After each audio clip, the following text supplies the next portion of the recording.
Do you kind of work together?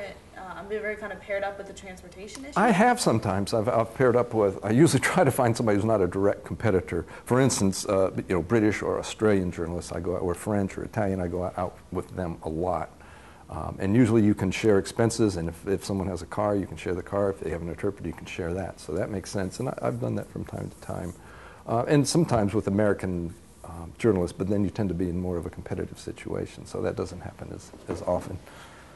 What are some of the luxuries that average citizen wouldn't anticipate in doing reporting abroad? A luxury?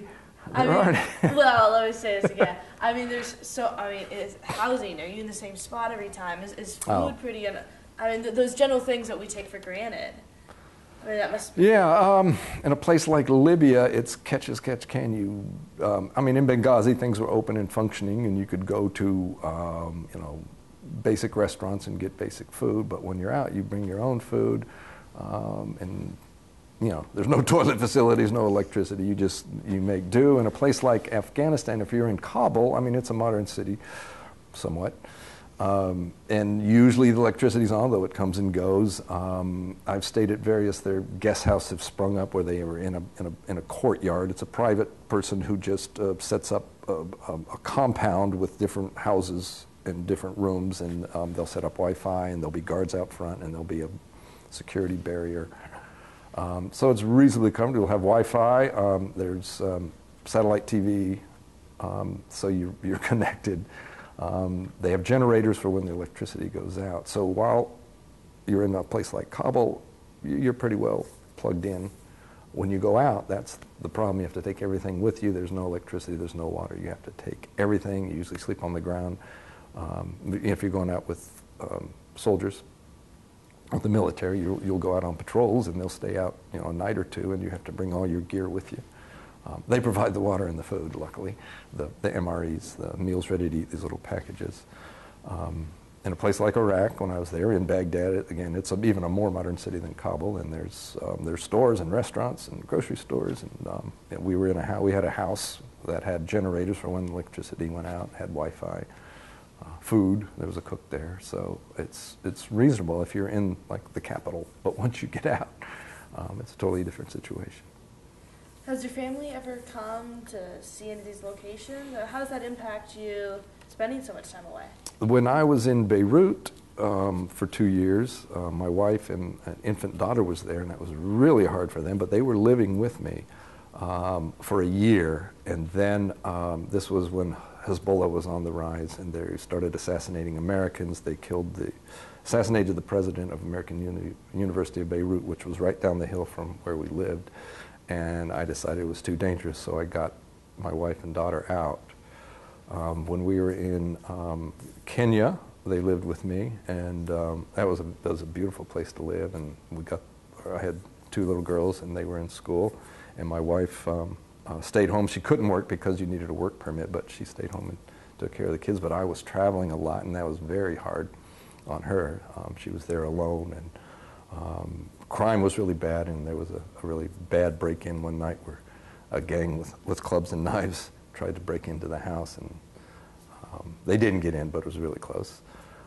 When we were in South Africa, it was a little easier living because that's a modern country. But since then, when I've been going to places like in the Middle East and into war zones, they don't go, but obviously they were very worried. And it's a real strain on family life when you're gone. Your family's worried about you. I email or call every day just to let them know I'm all right. But of course, they're worried and they're on edge. And I find when I get back, I'm distracted and disoriented. It's hard to sleep because while you're over there, the adrenaline's just pumping. You're working every day. You're going around the clock. You're not eating well. And you're just under a lot of pressure because you have to produce stories, every day, and things are blowing up, and it's unpredictable. It's a difficult way to live. When I come home, to make that adjustment's really hard. It's hard to sleep because your sleep patterns are thrown off. The adrenaline just drains away, and you just feel kind of dead and tired, and it takes a long while to get back. And that's difficult on your family, and you come back and you're sort of this wasted person who has to, reintegrate into normal modern life. Do you deal with some of the similar mental challenges as the military and going from the war to back home? I think so, but they're there for months. I'm there for weeks, and that makes a little bit of difference. But when I'm with the soldiers, you're at the same risk they are. They have the big, not problem, but the issue that I've come across in talking with soldiers. One is the adrenaline. They're pumped up all the time, and they feel like they're on this important mission. Two is the camaraderie that they have with fellow soldiers. They really get tight because you're living out in the middle of nowhere, and you have to really rely on each other to stay alive. They lose friends. They see horrible things. And then they come back. It's very, very hard to adjust. And I've talked to so many of them saying, I wish I was back there because I miss the camaraderie. I miss the sense of mission, the sense of fulfillment. And they feel guilty, like, well, I've got a family here. And suddenly I feel like I want to be back over there, to be back with my buddies, and I feel guilty about that, and that's wrong. But there's this great pull. There's also just the sense of loss that they feel from the people who died, the sense of guilt that they didn't die. Like, all this plays on into the whole PTSD problem. I think that's just why so many of these guys have these mental issues. So many of them turn to alcohol or drugs, to try to just, because they can't sleep. That's the big problem they have. They can't sleep when they come back. And they turn to alcohol to try to numb themselves, or to drugs. Some get into crime. I mean, just terrible things are happening when these guys come home.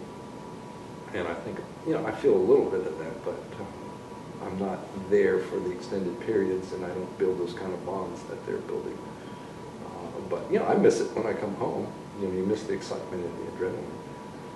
It's not like I'm dying to get back, but I do want to go back, and keep going, because I think it's an important story.